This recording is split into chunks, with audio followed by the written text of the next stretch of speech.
Good morning and welcome to the first day of the month of June. Today is the 1st of June 2021, and it feels like, wow, where is the year running to? Hey, we are here, and it's my pleasure to welcome you to another edition of the Good Morning Education Show on this first day of the month of June 2021. Here is praying that for every one of us out there, that this month is our month of delivery of good things, of goodness, of good news, and that for every single day of this month, that we come in touch with great things. My name is Finifolu Falodun, and I'm your host this morning on the show. We welcome everyone who is our regular viewer. Thank you for being there. Thank you. Knowing that you're there encourages us. Thank you. And for those joining us for the first time, hey, you're welcome to our tribe. You're welcome to our family. Here we deal with all issues regarding education. If it has anything to do with education, either directly or indirectly, then you have us talking about it, dissecting the issue, finding solutions for it, and moving the education sector forward. That's what we are about on the Good Morning Education Show. And I will not be the only one here today.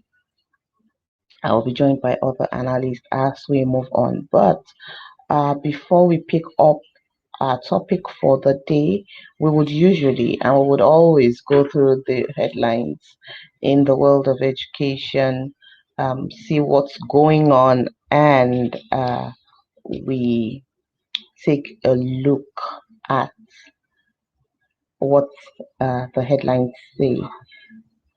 Our first headline says scrapping NYS scheme, not in interest of Nigeria's unity. Sultan. Since the debate about scrapping the NYS scheme became more serious over the years, it's been picked up and dropped.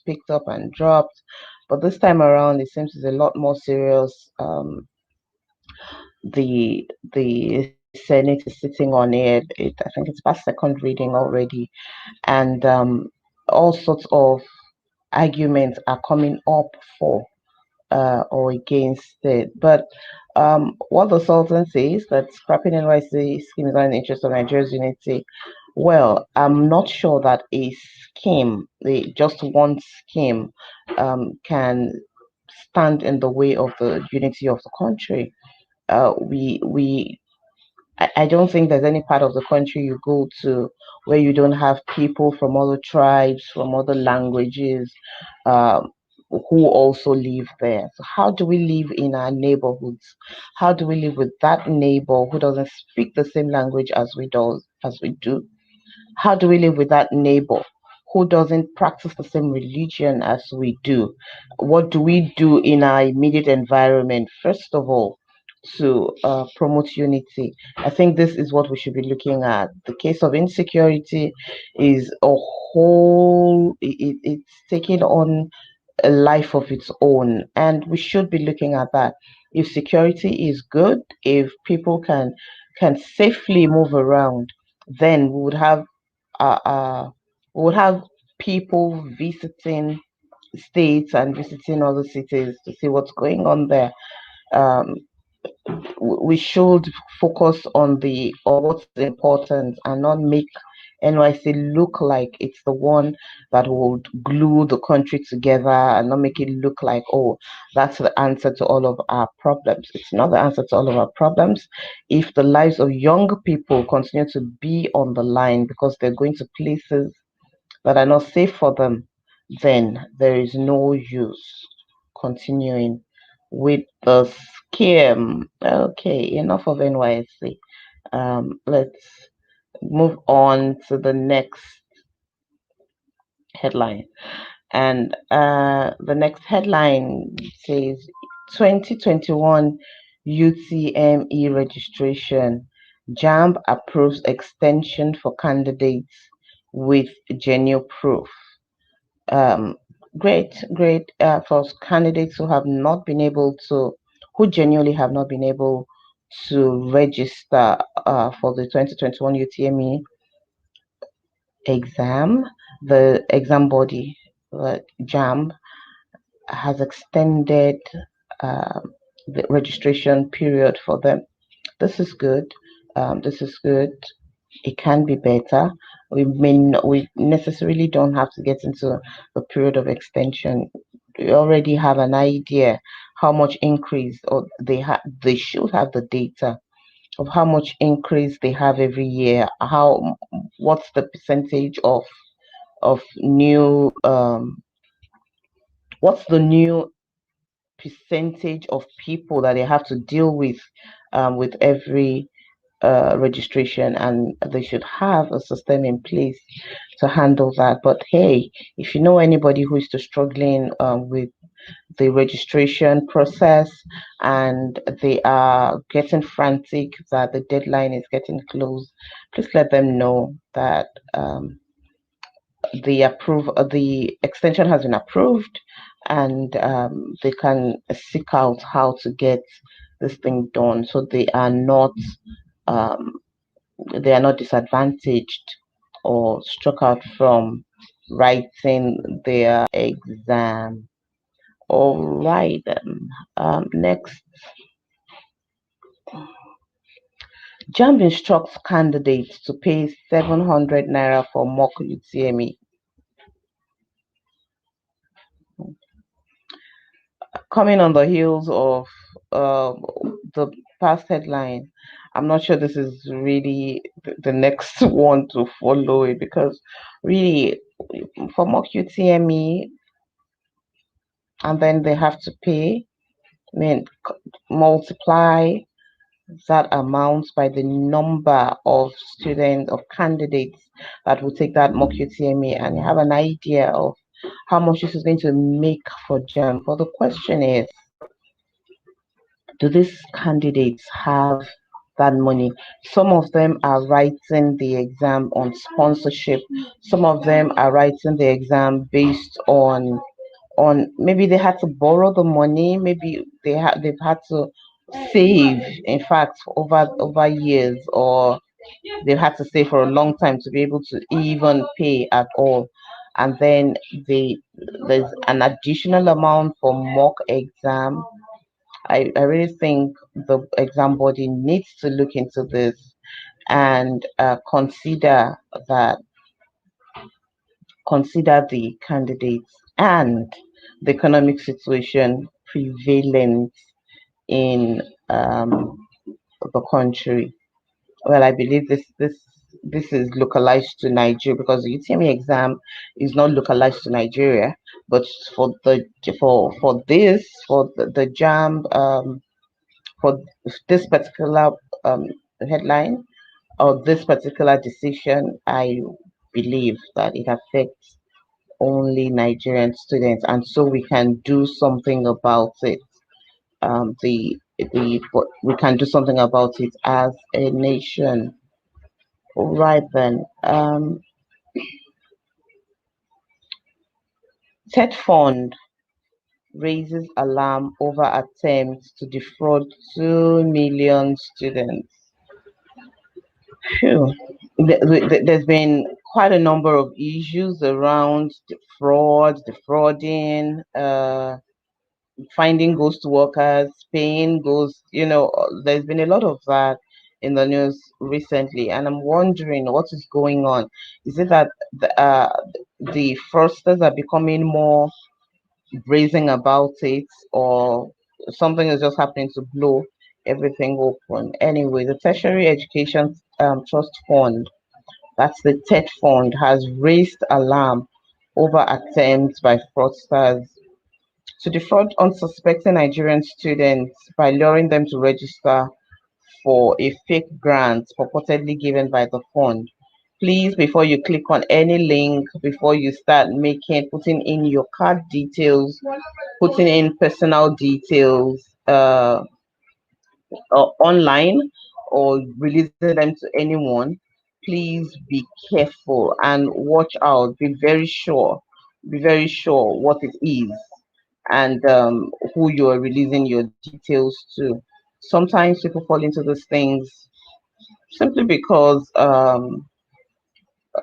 they they're desperate, and sometimes it's because of greed. So please be very careful. And now that it's out there, we should be more vigilant about it.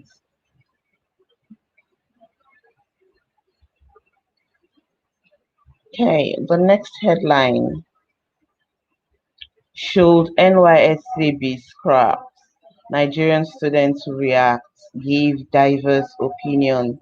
Well, I guess when the opinion poll was being carried out, they should have expected diverse reactions. Of course, for some students, or for some individuals who don't have powerful uncles and parents and have connections anywhere seeking jobs, they're already thinking about the future.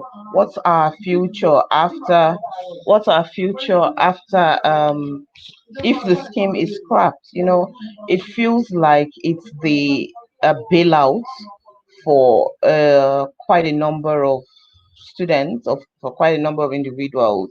Like many people expect, well, a number of people get retained where they served, and it looks like, or at least this is the future. This is a hope in case where we're looking for jobs.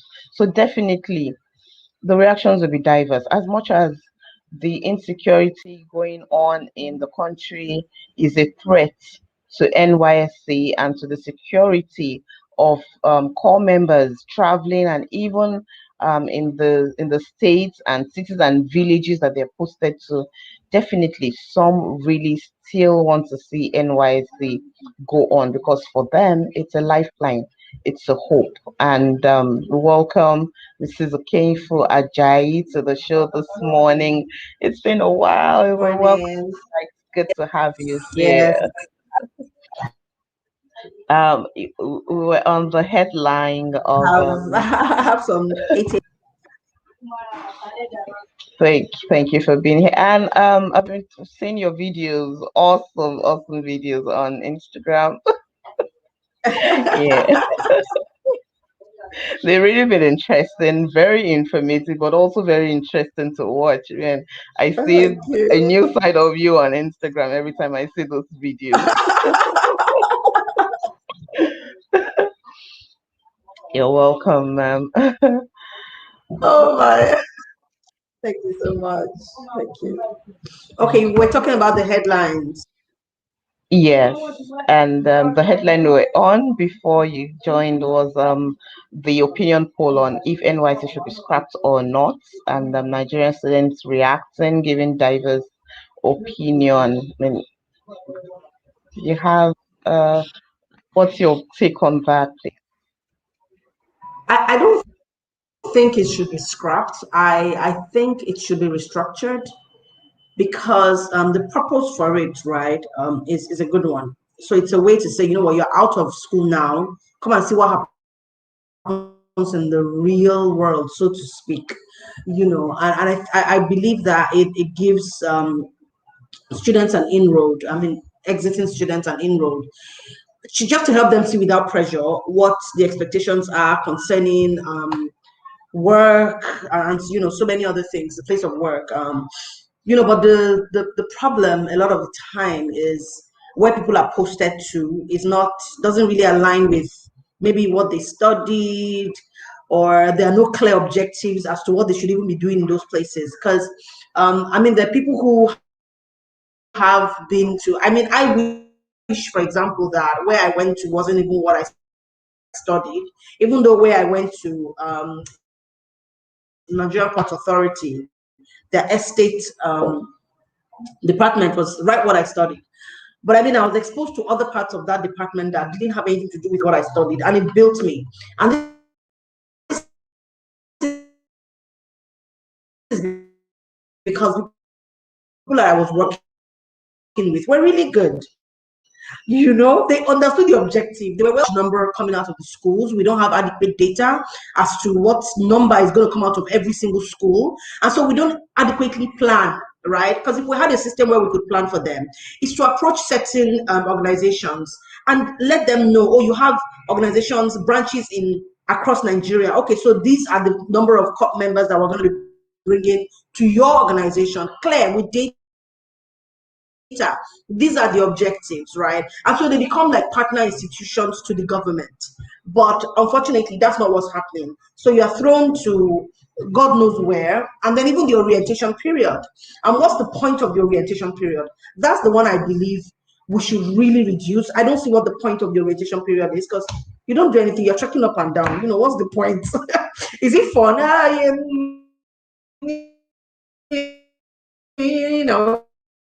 But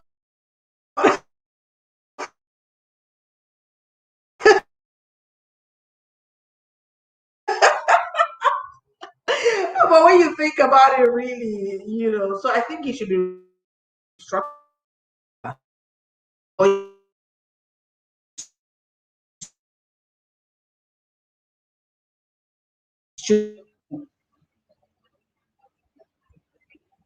Okay, the network is not very clear.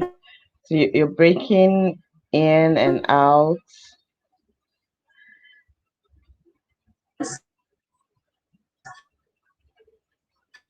the voice of those who are working against the target, right, such that they are able.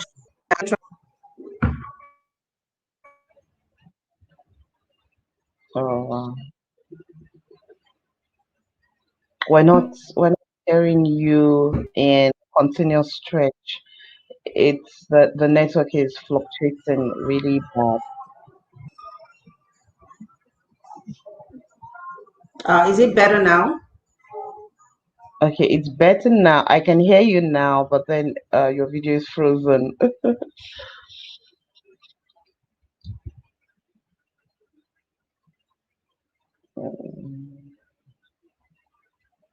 Okay, I'm not hearing anything again at all. Um, we're hoping that the network is clear. It's raining now. It probably is the reason. Or Is it any better? okay, yes, it's better now. Okay, oh, great. Great. Okay. Uh, the next headline: Ondo to pay bursary to 7,000 varsity students. Mm-hmm. Well, I think it's what state governments do I all mean, the time. when that's such a exactly. Exactly. But when you say 7,000, is that all the, I'm wondering, is that the entire number they have in their institution, or is it just a certain demographics that they're working with, Because it's such a round figure, 7,000. Yeah, very. It's like they just pegged it at we're doing 7,000 and no more.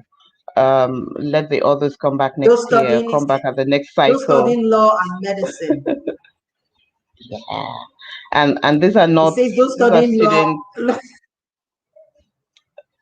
these are students across the country, higher institutions across the country. So for them to Wow. just in 7,000, I think that they just decided we can only do 7,000 and Yeah. no more. And And this is where it's, you now start needing one uncle or one auntie or one parent who knows mhm, somebody. mhm. I mean, it really shouldn't be like that. Yeah, Really shouldn't. They should be no. able to cover all the students or none at all. Really. Yeah, and it's 'Cause- a niche number, really. They said yeah. those that are studying medicine and law. So it's And not so what happens to the others? they should Whoa. that's Let me not say what discrimination I want to say. against discrimination against certain culture. No, no, I mean, Imagine, we shouldn't be exactly. doing this. We shouldn't be We doing shouldn't. this. Not in 2020, not ever. Mm-mm. It's sad. And there was this headline about parents donating medical center to Caleb Varsity. I think that's a good one on the part of the parents, and Yeah, but it is. It is. So, I mean, I don't okay. know what the Caleb University is in terms of um, how much money they have, if they have, what they're spending their money on, because, I mean, they should have. But I mean, to be honest, it's a good thing.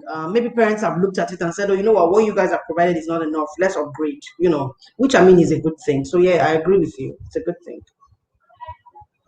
And coming on the heels of our topic yesterday, talking about parents and their involvement in the participation in active learning, Mhm. the cooperating with school management, and I think this is a good one.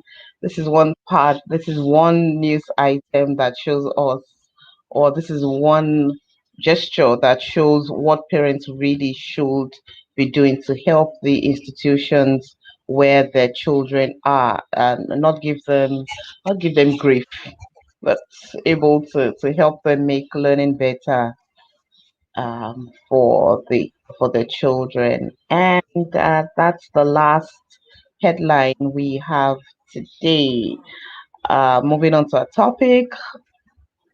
Our topic for today is dealing with deviant behavior in children. And well, maybe not children alone now, or when we say children, it's not, we're not talking about just the maybe 5 to 15-year old, talking about children, under 18, anyway, under 18 to teenagers, children, toddlers.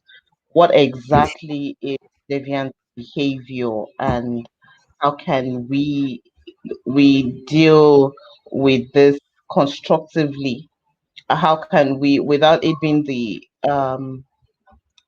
spare the rod and spoil the child kind of thing, then deviant Approach. behavior deviant behavior sociologically, is an action that is against social norms. So we have a child who doesn't do what the society expects, and family rules and family values essentially come from societal values. So the family says that we would not have a child who steals because the society frowns about on such. But when we now have children who step out from these rules, as it were, how do we deal with them? How do we get them back on track? How do we help them to shed those behavior, or how do we modify those behaviors and get them to be productive despite the fall off the wagon at some point? So let's hear your take on that, ma'am.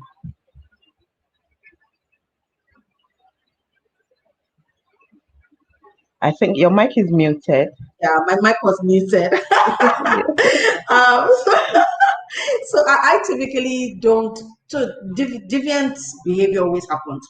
It's a misalignment, right? And it's a function of. I mean, there are honestly many moving parts that contribute to that sort of behavior. So my take is not to say how do we deal with it, but it's to ask why is this happening.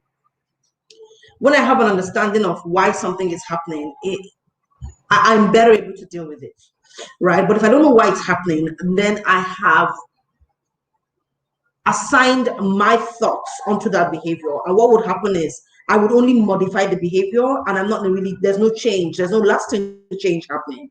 And behavior modification means that, you know what, I have constrained that person into my style of thinking without understanding the fact that there's more to it, right? So when you think about dealing with deviant behavior, the first thing is to go to the root source and say, why is this happening? And if it's happening as it happened before, what leads to it happening? Is there a trigger that causes this behavior to happen? Once we can identify that and maybe isolate certain things, I believe it becomes easier for us to deal with it, so to speak. So that for me is the first entry into this behavior, because there are many, both from children, both from parents, both from teachers, both from the head of school, both from the government, the vendor, everywhere. There's deviant, all over the place. So, why is this happening? And how can we get to the root cause of it? Once we get to the root cause, I believe that half of the problem is solved. The rest is just helping the person understand how to then manage their behavior when all this external stimuli happens. Because the reality, right, is at the root of every behavior is a thinking pattern. Every behavior is governed by a thinking pattern. Every behavior is governed by a belief system. And so that's why when you look at the behavior and you don't think about the belief system, you haven't done anything, to be honest. And so before we can solve that problem, we must think about what is this underlying belief system. It's almost like, what is the foundation upon this house that we see is built? Yeah, it calls to mind the iceberg theory that says 10%, all that we see for the iceberg is 10%. The rest of it is under the water. So underlying that behavior that we see, which is 10%, is a thinking, it's a mindset, is a value system, and we must catch it before we can fix the 10% that we see.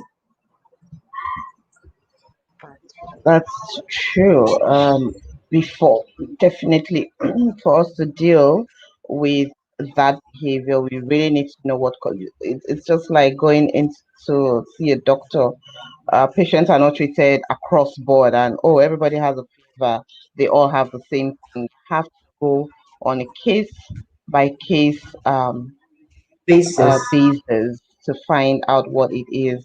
But what are the possible or likely causes of deviant behavior in children? Why are they likely to act out or to just be different, to just want to do something different? Or is it out of their hands? Is it out of their choice? Is it something that they do because, well, maybe village people after the parents, and then they're going through the children? What really causes deviant behavior? Ooh, so in my opinion, and it's my opinion, I haven't done any extensive research about this.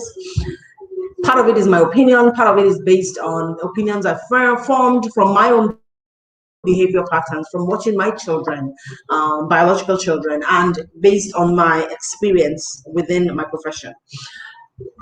One thing that I would say causes, and there are several things. One of the first things that I would like to mention is attention. Attention could be a cry for help. Attention could be a response to, okay, so attention, there's several, so if I say cry so attention, right, that could be a cry for help, or and the cry for help could be, I need help, I'm suffering here, I need help, I'm not sure what I should do, I need you to pay attention to me and just see me. So that could be what is leading to it. So I know that if I act, it's like a child. So when you think about a baby, right, when a baby is born, they simply cry as a response to the fact that they're hungry, they're uncomfortable, but as they grow older, they understand that, when they're 4 months, 5 months, when I cry, mommy comes running, and so they, and there's nothing. So that's how they learned it. And so that's a learned behavior, right? And that's what happens. It's almost like a serve and return relationship, where if I do this, you give me this, right? And so if I do this, and you don't give me this, my cry is gonna get louder. I'm not gonna stop, it's gonna get louder. Except you explain to me why I'm not giving this to you, right? And so that kind of like pushes, it's almost like, I think it's Newton's law that says things will go in a certain direction till something pushes it out of the way. I know I didn't quote it properly, but that's not my strongest suit. You know, so that's one way. That's one reason why you see deviant behavior. Like I said, a cry for help. Another one is it's revenge. You know, you did something to me, and I'm going to do it back for it to you. And so let's revenge each other. And then you see that happening, and you see that a lot in the school. So maybe a child, for example, didn't get to play on the playground for as long, or a particular play equipment, and they would come into the classroom and they would act out, you know, and you're wondering, why is this child behaving like this? And until you get close to them, and then you find out. For example, I had a case where a particular child would I'm not sure if it's like he wouldn't finish his work, but he would be very rude to a particular teacher. I didn't understand why. You know, for the longest time, someone there said, you know what, bring him to my office. Let me have a conversation with this young man. And so we started to talk. I didn't even talk about his behavior or anything. I told the teacher to just stay outside my office so that she could hear our conversation.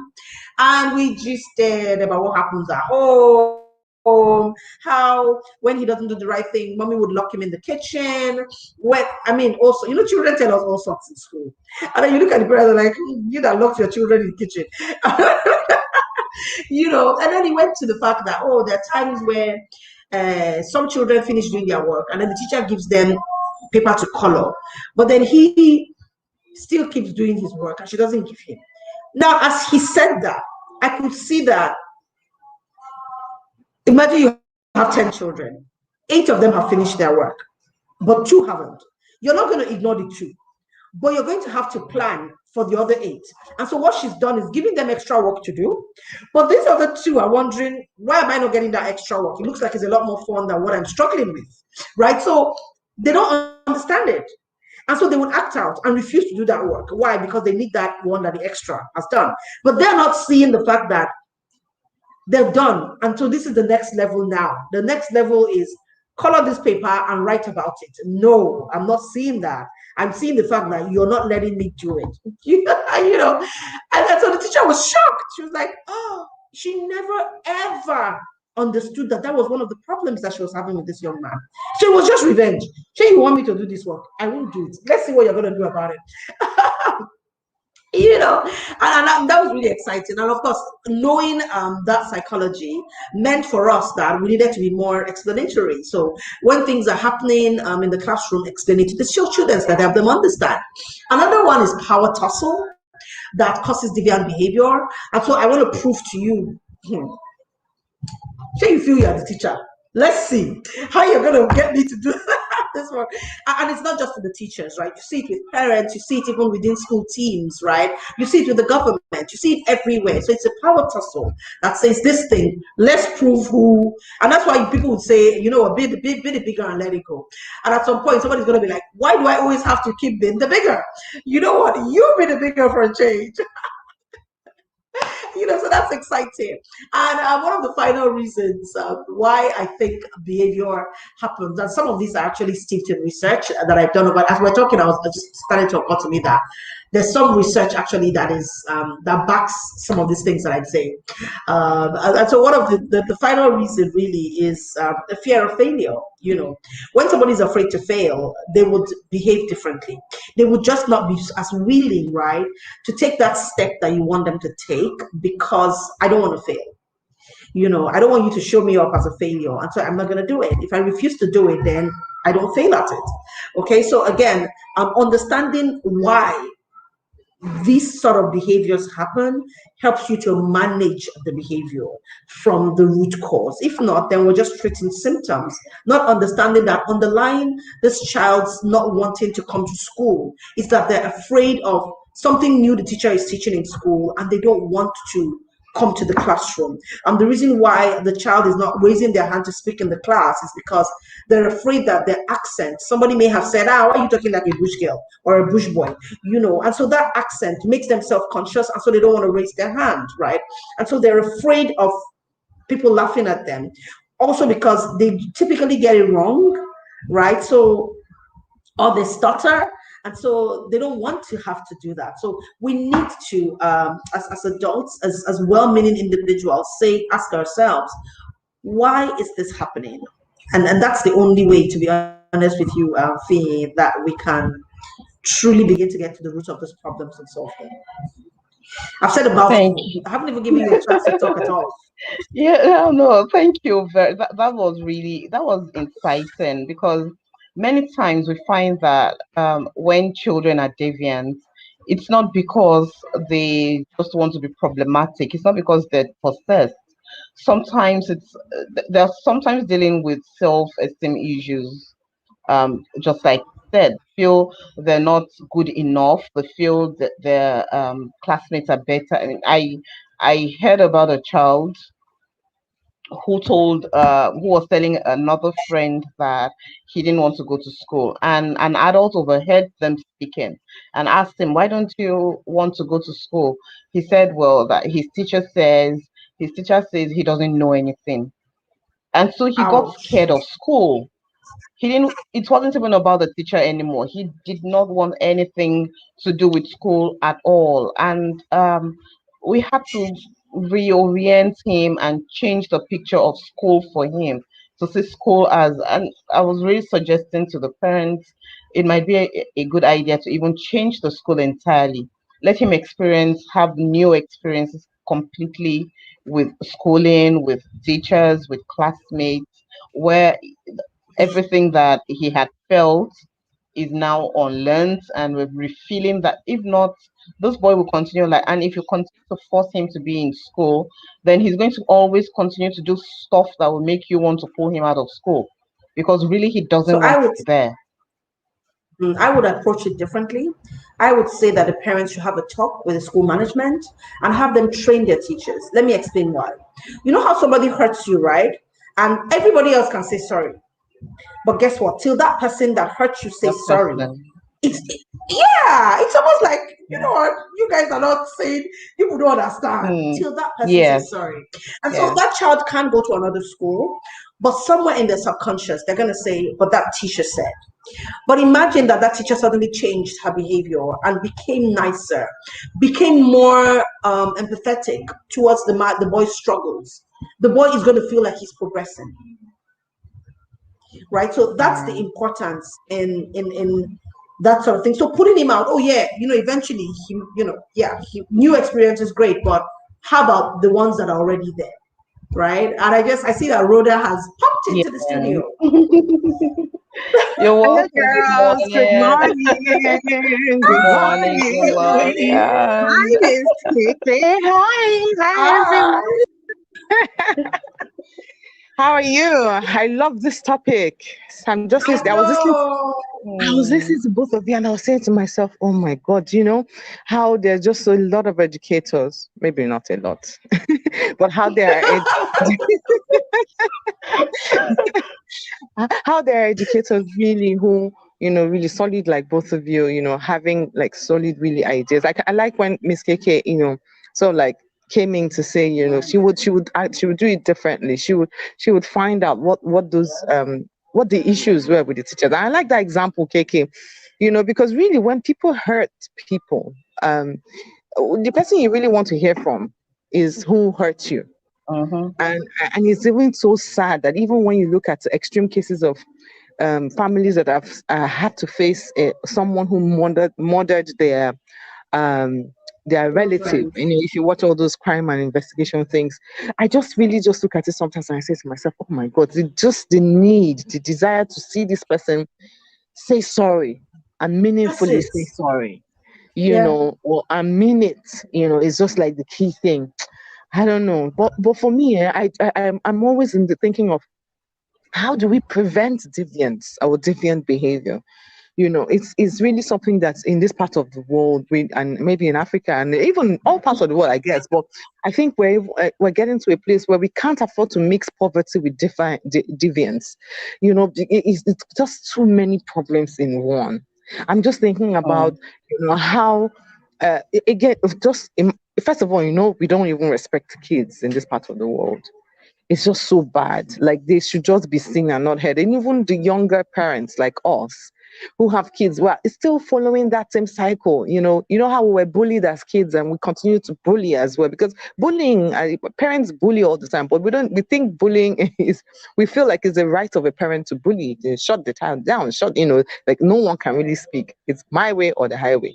And so how we can just really mitigate for that is what I'm even just always in thinking of. I know that one way is really something I heard today or learned today is about allowing kids to contribute to the process. Something that even in the world of curriculum, we call it like student choice and voice, because when kids feel like they're part of the things that we're doing, they feel like they're respected, and they also learn how to respect others, because if you listen to them, they learn to listen to others. And it's like that kind of thing.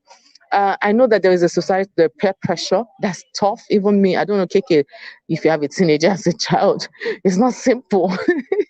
It's not simple.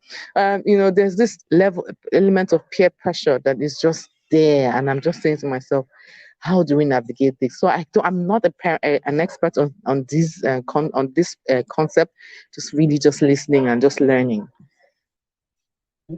I don't really think it even takes a lot too much of expertise than for we realizing, one thing you mentioned about respect for children, very key, very, very key. And sometimes children will throw tantrums simply because they feel disrespected, simply because they feel unheard. They feel, oh, this adult has trampled on me, and then, well, I can't do anything to them, but I'm not also going to make it easy for them to live with me or for them to teach me. I was going to come to Rhoda and say, okay, so in teacher development and teacher training, and all of the things that you do to prepare teachers for the classroom, is there a need for us now to begin to zero in more on the teacher student relationship? So many of us grew up on the thing of, oh, a child is talking, you don't ask questions, you're asked to put on something, you don't even know where you're heading to. You just say, get in the car, we're going out. And then there's no explanation of where you're going to. What if the child does not want to go where you're going? What if they would rather play? Is there a way the parents could have explained better and say, oh, come, let's talk about this, or we do this now, or we visit this person today, and then tomorrow we do? Is negotiating with them, it doesn't make the adult less of an adult, and it doesn't automatically now elevate the child and say, oh, you're suddenly an adult, you can make decisions but for them to realize that, look, I am a part of this decision making process. You respect my views, you respect my a friend of mine once told me, she had a about a 6-year-old visit them in the office. I think her colleague's friend. The child came around to her desk and saw her doing some things. And the child says, "Auntie, can I help you?" And she said her first impression was, "What do you know? Look at what I'm dealing with. This is what do you know?" And she said, "Oh, well, okay, no problem. Let's hear it."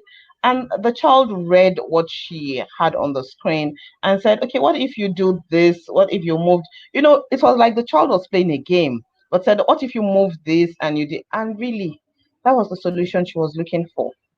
That was the solution. So, how do we what emphasis should we be placing, or what should we be telling teachers about the teacher student relationship, realizing that many students are warped for life because of the experiences they had with some teachers? Yeah, you know how I love the question. It's a great question. And I'll just, attempt to answer from, maybe a little bit of my experience, or just what I know that has worked for me. And you know how they say, you let me rephrase it.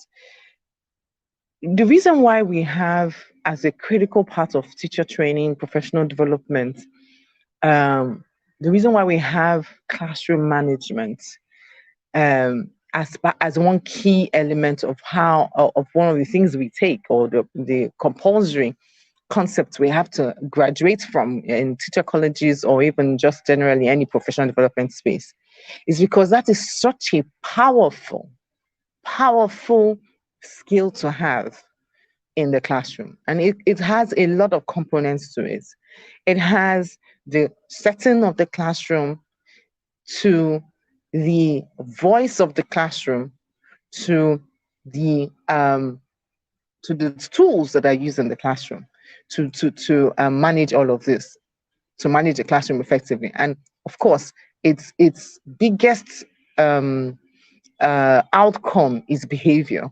Whether it's the behavior from learning, in the process of learning, or the behavior that comes or stems from the relationships between the relationships in the classroom, teacher to student, students to teacher, students to student, students to material, teacher to material, and all of that cycle.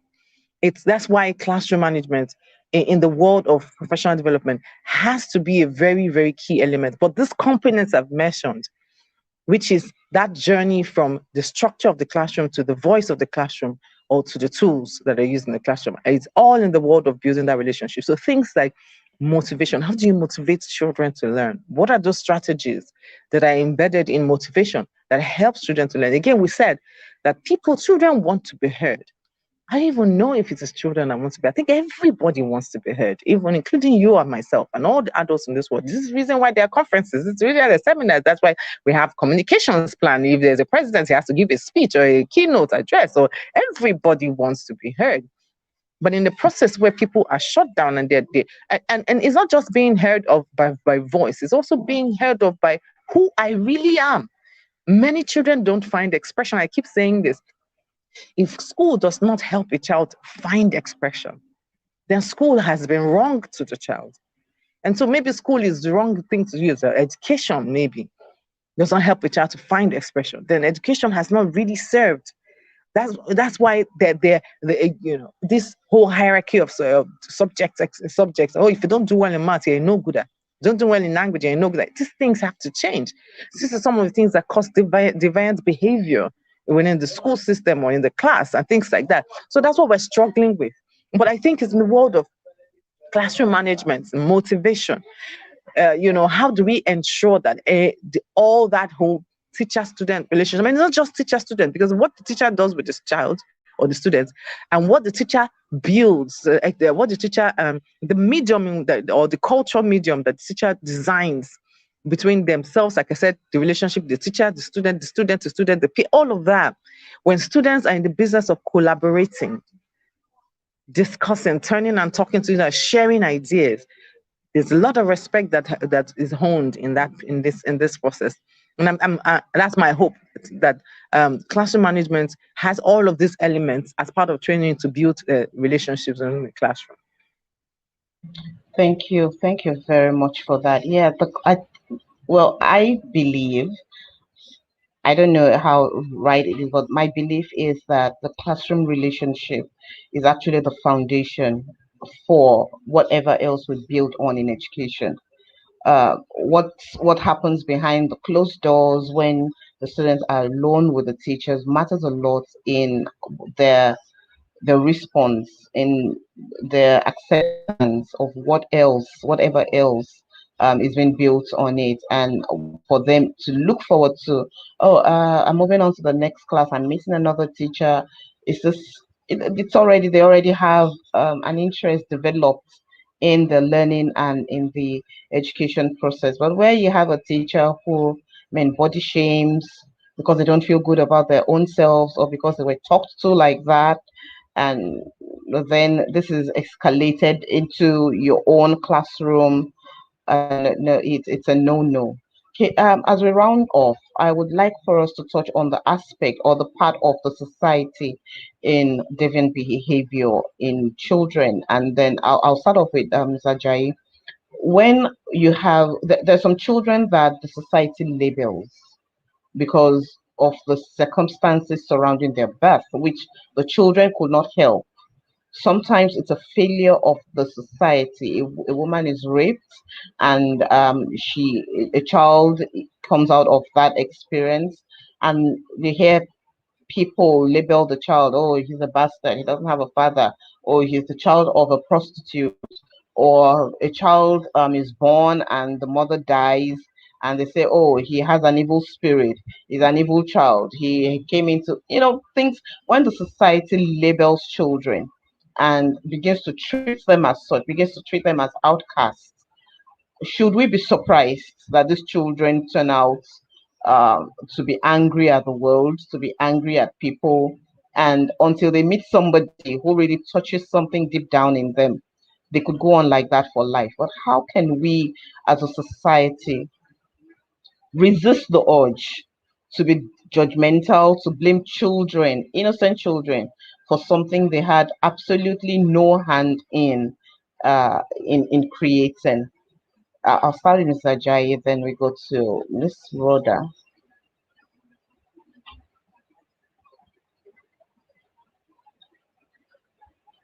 Are you there, please? Sorry, I missed your question. Yeah, how do we deal with the society's contribution to deviant children when we label them due to circumstances of birth or due to what their parents or who their parents are, like, oh, that's the child of the notorious thief, and then the children are, or the child now bears the brunt for that. Unfortunately, to be honest, unfortunately, deconstructing a construct, especially a societal one, a cultural one, are some of the most difficult things to do.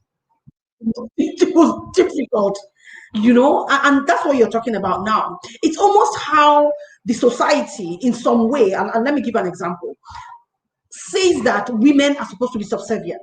They will tell you, no, we don't say that. But then you walk into a home where a husband is helpful, and what do they say? She don't give you something chop.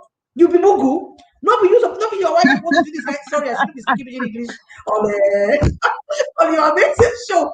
But that's what happens. So it's almost like the society has said this is not going to change. But you see, at the forefront of the society is education. And that's where the institution needs to begin to take a bolder step and begin to have these sort of conversations out in the open, and begin to ensure that when we're doing teacher training, not that thing that is happening in those teacher training colleges, we start with self-mastery, we start with mindset styling, we start with cutting out the erroneous belief systems that have shaped the teacher to date where they are.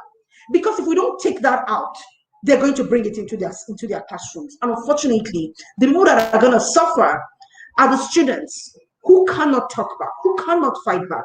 And all they will do is absorb what they're being told, even if that is not the definition of who they are.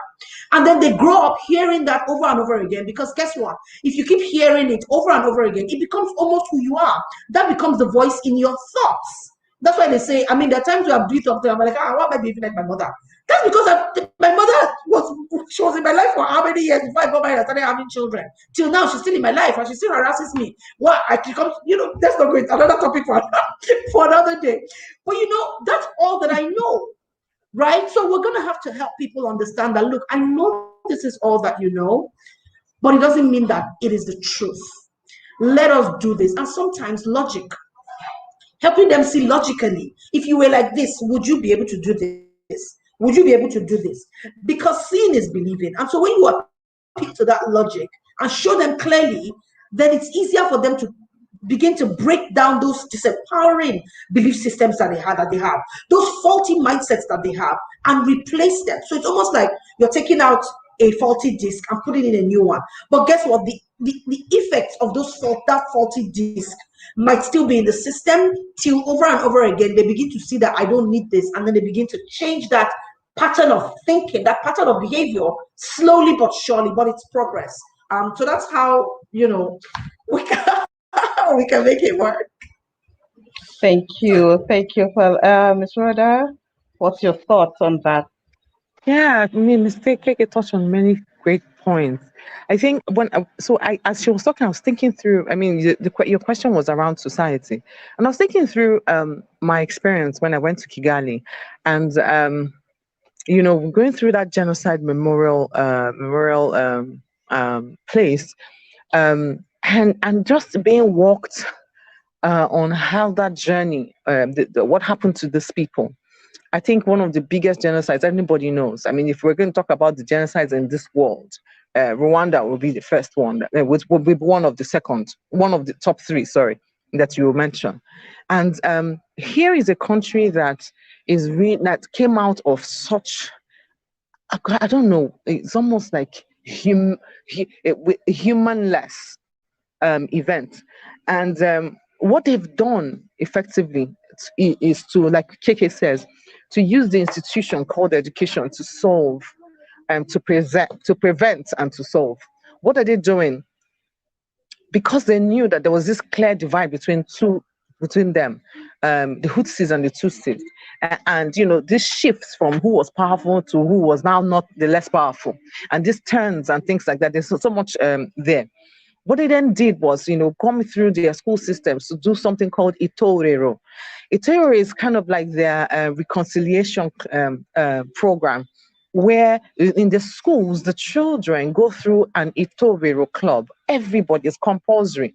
And really, it's designed to talk about unism, talk about unity, talk about forgiveness, talk about we are one, we're together. I'm using just simple words, but there's a healthy curriculum around that program. And every child partakes in it, right? From when they are, from the moment they find themselves in school to when they finish basic education or high school.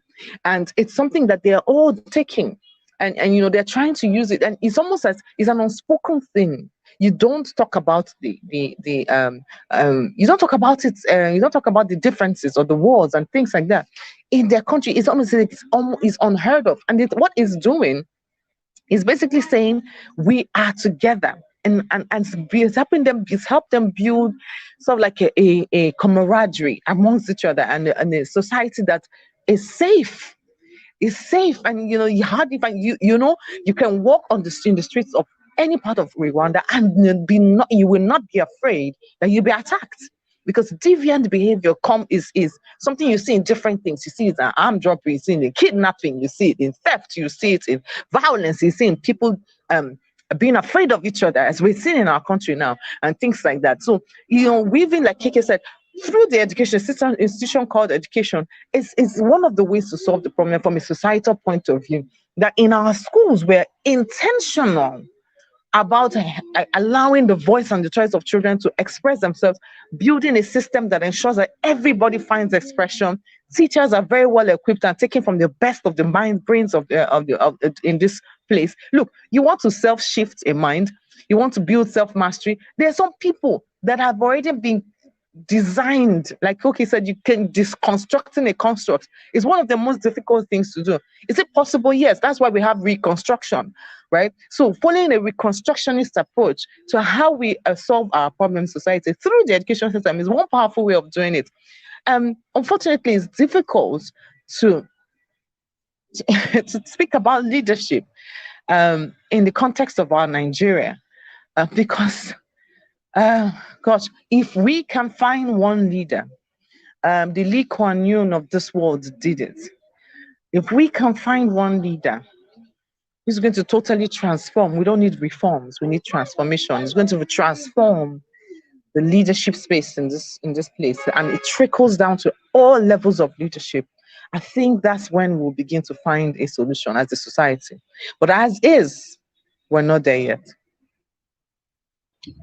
We're not there yet, as it is now. Thank you so much, ladies, for weighing in on the topic this morning. We have touched the aspect of the role the home, the parents play, teachers and school, and the society as a whole.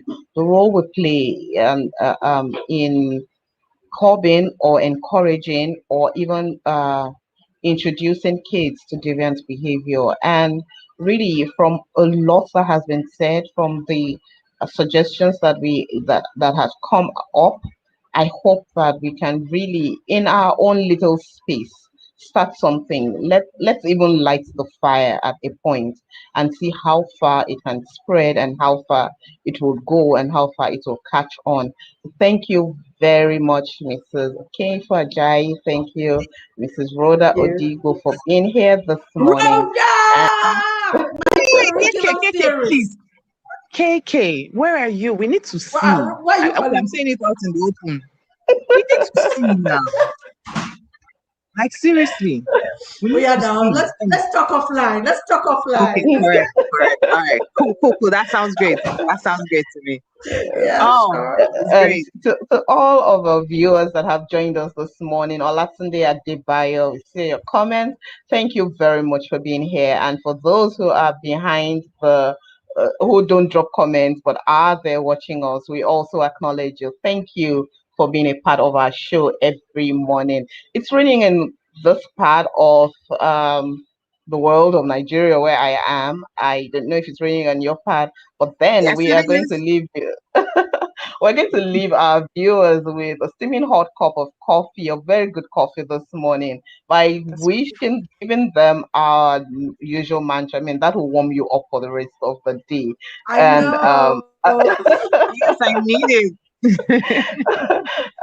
we will be rounding off the show by letting our viewers know what kind of morning it is on the Good Morning Education show. Okay, Woohoo. so It's always a great a great morning on the Good morning Morning The Good Education on the Good Morning Show. Morning Education Education show. Show. Yeah, have Woo! yourself a beautiful day. Bye You bye. too. Bye.